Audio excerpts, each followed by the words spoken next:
So now let's talk about inserting into the heap, aka pushing into the heap. That's usually the term that's used when it comes to heaps or priority queues. So if we want to push a new value into the heap, suppose we want to push the value 17. Well, thinking about the structure property, the obvious place we would want to put the node is over here. I mean, we could, I guess, put it here, but then there's like a hole over here. We want these to be contiguous. We always want to insert in the next available position. We definitely don't want to put it here. So we're going to put the value here. It's a little bit messy over here, but bear with me. So we have a 17 over here. So the good thing is that the structure property has been satisfied. What about the order property? Well, remember this is a min heap. So for every node, we want its children to be greater than it. So for this node that we just inserted, we want its parent to be smaller than it. So let's compare the value here to the parent. By the way, in our array, it's going to look something like this. The 17 would have been inserted over here, and we want to compare this to the parent. How do we get the parent? Take the index, divide by 2. So from 10, we would compare it with what's at index 5. Clearly, that's the same value. And in this case, the parent is actually larger, but it should be smaller. I mean, technically they're allowed to be equal, but in this case they're not equal. So these should be reversed. The smaller one should be the parent. So what we do here is just simply swap the two values in our array. So it's a bit messy, but we swap the values in our array, and that means that the tree representation would look something like this. And then we would continue the algorithm for the node. Now that we, moved over here, we want to compare it to its parent now. We want to make sure that the order property is being satisfied. We know, of course, it's satisfied everywhere else in the tree, but with this new node, it might not be satisfied. So we look at it, compare it to its parent. Its parent would be 5 divided by 2, rounding down. So at index 2, in that case, you can see that that's, also the same node. So the parent should be smaller, but the parent in this case is larger than the child. So again, we want to swap these two values. So now we swapped these two values. 17 is at index 2. It's over here. 19 was moved down here. Now, before we compare this one to its parent, I want to mention we moved the 17 up here. The reason we don't have to compare this now to its left child and pretty much everything over here is because we already knew 19, which was in this position, was valid. 19 was allowed to be here because 19 was smaller than all of the values over here. But now we replaced 19 with a value even smaller than it, which is 17. So therefore, 17 must also be smaller than all the values over here. That's just basic math and logic. So we don't have to compare it to every single value that's a descendant of it. But now doing our last comparison, comparing this to the root node, 17 should be greater than 14. And in this case, it actually is. We compare this to the parent, and the order property actually is being satisfied. So in this case, we know we're allowed to stop. That's how you insert, aka push, into a min heap. It would work similarly with a max heap, just, the order would be the opposite. Now, in the case that we had an even smaller value, suppose instead of 17, we had a value like 10, in that case, we would end up swapping it with the root node, then 10 would be over here, and then 10 would not have a parent, right? This is the root node, it would not have a parent, so at that point we would stop. So either we go all the way up to the root, or we get to a spot like this one where the order property is already being satisfied. Now, taking a quick look at the code of what we've talked about so far, this is what the class implementation of a heap would look like. So for the constructor, we would initialize the heap as just a single value array where the value in this case is just a 0. That would just be kind of the dummy. We know that the 0th index is actually not going to be used. So this is essentially an empty heap that we've initialized. Now to actually push values into the heap, we would do what I just talked about, which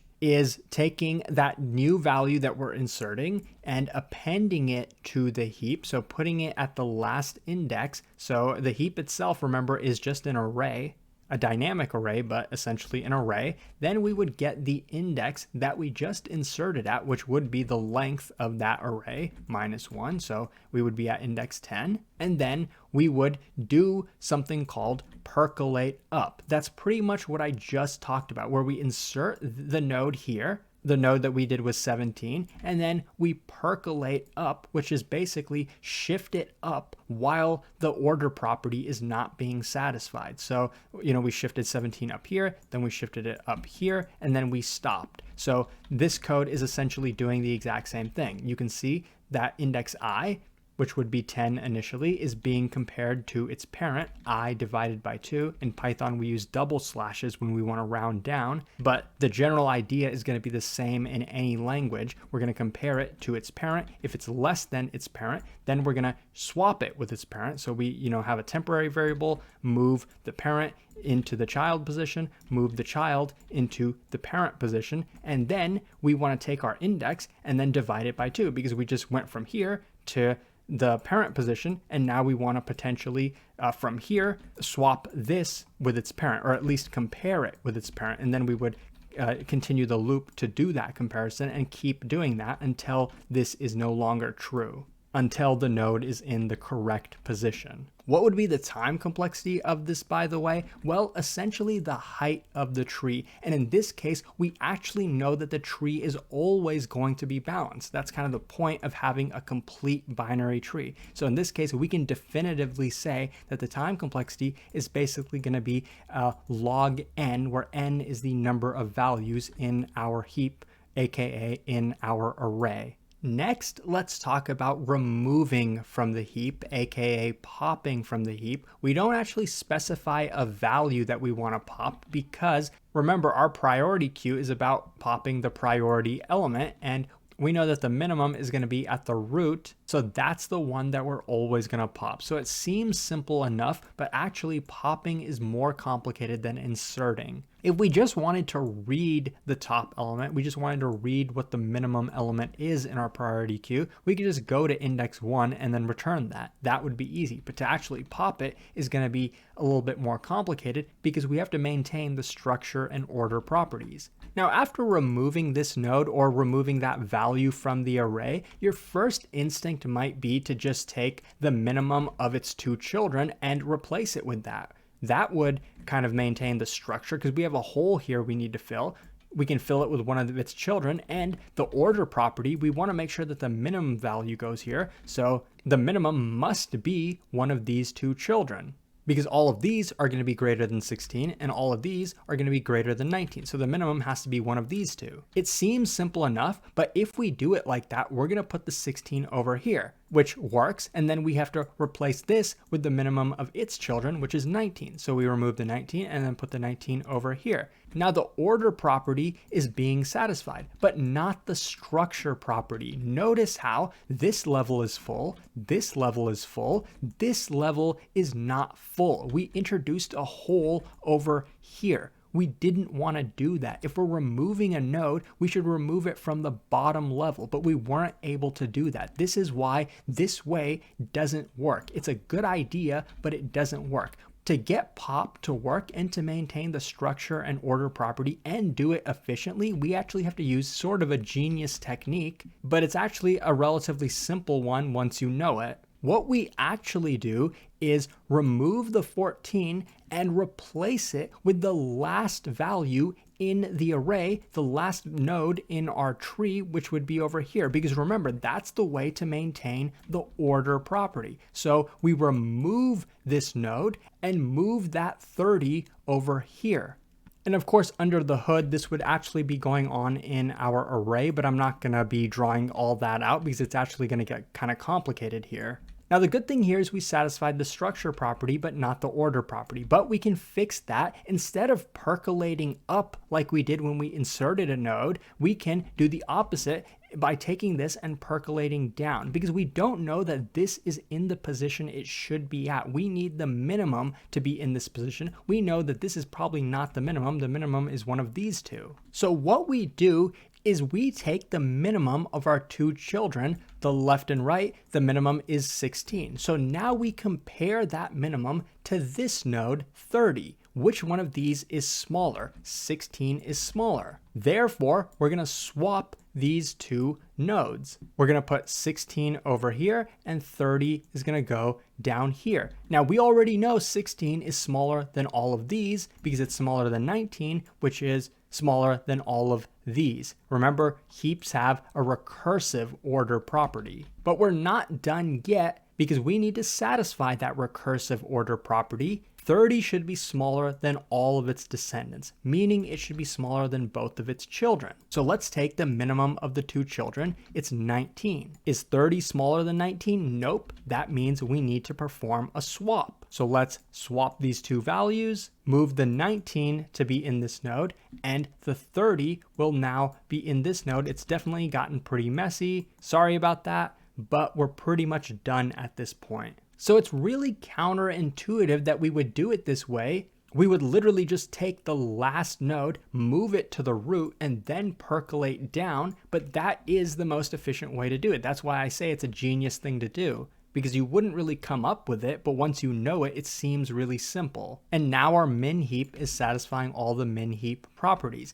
Now let's take a quick look at what the code would look like for this. It's actually a little bit complicated. So this is what pop would look like in Python. Self is just a Python thing, which gives us access to all the member variables of the class. We're assuming that this is inside some class. I didn't write out all the code because we're already kind of running out of space. But remember, the ideas that we're talking about here could be applied to any language. So when you pop from a heap, first of all, if our heap is empty, there's nothing to pop. And we know it's empty if the length of it is equal to 1, because remember, we have like a dummy value in it. So in that case, we would return null. If it's equal to size 2, that means we just have a single value, the root. We would remove it from our array and then return that value. So we would return 14 and then remove this, and then we'd have nothing. But the complicated case is if we have, multiple values in the heap. So we'd first assign the result. We would take 14, copy it into some temporary variable because we know that's what we're going to end up returning. But before we return that, we actually have to delete it from the heap and then, reorder the heap. So next we're going to take the last value and move it into the root position. So we're popping the last value in our array and then moving it to index 1. So we're putting the 30 over here. Next, we set our I to index 1. That would mean our pointer is at the root node. And then we would percolate down. So this is a lot of code, and there are many different ways to write this. But what's important here is the logic. So we know that there's multiple cases when we're at a node. It could have both children. It could have just a left child. For example, if this node didn't exist, then this node would only have a left child. It wouldn't have both children. Now, it's impossible for a node to have a right child and not have a left child because that doesn't satisfy our complete binary tree definition. So we only worry about the cases where we have two children or just a left child. And the third case is, of course, we don't have any children. So that's what these conditionals are all about. The first case is where we have both children. But before that, first of all, this loop of percolating down is only going to be running while we at least have a left child. How do we know we have a left child? Well, we take where we're at. This is where our I pointer is at. And we take 2 times I, which will give us the pointer to the left child. And we check that that is less than the length of our heap at this point. That means we do have a left child. So next in our loop, we check, do we also have a right child? We know for sure we already have a left child, but do we also have a right child? We can check that by saying 2 times I plus 1. That's going to be the pointer here. We do have a right child, and if the right child is smaller than the left child, which in this case is true, 16 is smaller than 19, and the current node that we're at is greater than the right child. In this case, the current node that we're at is actually going to be 30 because remember, we swapped it with this node down here. So then we compare these two. 30 is greater than 16. So all 3 of these conditions are met and they're ANDed together, logic ANDed. So therefore, in this case, we're going to end up swapping this with the right child. And that's kind of the code down here to do that. Now, if these were not satisfied for any reason, then we would check maybe we want to swap this with the left child instead. And we would only do that, of course, if 30, the current value that we're at, is greater than the left child, which is 19. So in that case, we would potentially swap it with the left child. But let's just continue it on this example. So suppose we put 16 over here and we put 30 down here. Now we're gonna go to the next iteration of the loop. And before we actually continue to the next iteration of the loop, we would want to update our I pointer. Initially, it was over here. Now we want to put it wherever we moved the node to, which was here. So we would take I and set it to 2 times I plus 1. So now our I pointer is over here. Does this at least have a left child? Yes, it does. So that means possibly we might continue to shift it down. Let's check. First of all, does it have a right child? Yes, it does. Is the right child less than the left child? Nope, it's not. So in this case, we don't execute this first if statement. We take a look at the else if. Else if 30, the current value, is greater than the left child, which is 19, then we swap it with the left child. That's exactly what we're doing in this case. So we move 19 up here and we move 30 down to this node. And in that case, we would set I equal to 2 times I because we're taking it from being pointing over here to now being pointing at the left child. And then we would execute the loop again, but we would see actually that in this case, we don't have a left child anymore, so we can stop the loop. And at that point, we would return the result, which was the original root node that we were trying to get rid of. Now, the last thing that I didn't kind of go over, the last case would be, suppose we had a 16 here, we were moving the 16 down here. We would compare it to its right child. It's not greater than its right child. We would compare it to its left child. 16 is not greater than its left child. That would mean that the last else case would be the one that would execute, and that would basically break us out of this while loop. So then the while loop would terminate, and then we would return the result. Why we would execute it like that is basically we know that the node that we're percolating down is already in the proper position. We don't want to swap it anymore. We don't want to shift it down. It's already where it needs to be. That's why we would break out of the loop. So this is definitely pretty complicated. There are many ways of writing this. I tried to write it where there are distinct cases for each of the things we're doing, swapping right, swapping left, not swapping at all. Most likely you won't actually have to implement this in a real interview. I think it's pretty rare, but knowing the general idea of how this works can definitely be helpful. Now the time complexity is again going to be the height of the tree. We know it's a balanced binary tree, so the height is basically going to be log